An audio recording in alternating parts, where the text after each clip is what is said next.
Yeah, actually, they'll be speaking today with Tom Homan, U.S. border czar, presumably pitching Canada's plan and work at the border. We know that March 4th deadline for those tariffs that we just talked about, that Truth Social post that Donald Trump has posted today saying that those March 4th tariffs are going ahead. Those 25% sweeping tariffs are tied to fentanyl and how Canada handles fentanyl. That's what we've heard repeatedly from Howard Lutnick, one of the president's close advisors. And what we continue to hear is that they're going ahead for now as it stands, but negotiations and talks are ongoing. That is kind of the latest when it comes to those 25% tariffs expected to come into effect March 4th, rather. And so I think we can expect Canadian officials to focus specifically on their efforts at the border during these meetings in Washington, specifically with the fentanyl czar, or the border czar, rather, U.S. border czar Tom Homan, when it comes to how Canada can try and avoid those March 4th tariffs. We've heard from the president that as it stands, they're moving ahead, but Canada will be looking to, present its plan, all of the things it has done.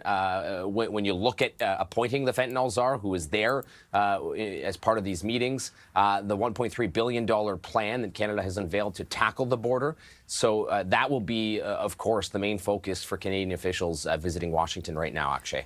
Jeremy, one more time, can we just focus on the timeline with the tariffs here, please? Because yesterday, when there was the first cabinet meeting Trump had, and he was asked a specific question, there was a bit of a confusion of what he was trying to say with these timelines. There is, of course, the 25% sweeping tariffs, and there is steel and aluminum, and then there is the other layer of reciprocal tariffs.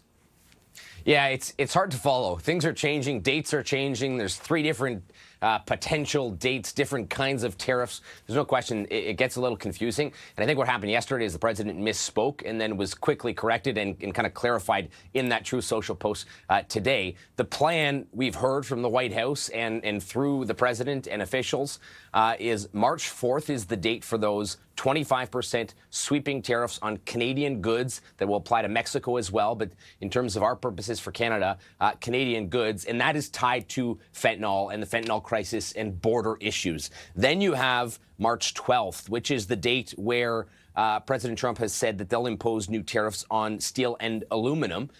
And then we have April, early April. There's no kind of hard set date. That is the date for the reciprocal tariffs that Donald Trump has called the big ones, kind of the big round of tariffs. And that would be the U.S.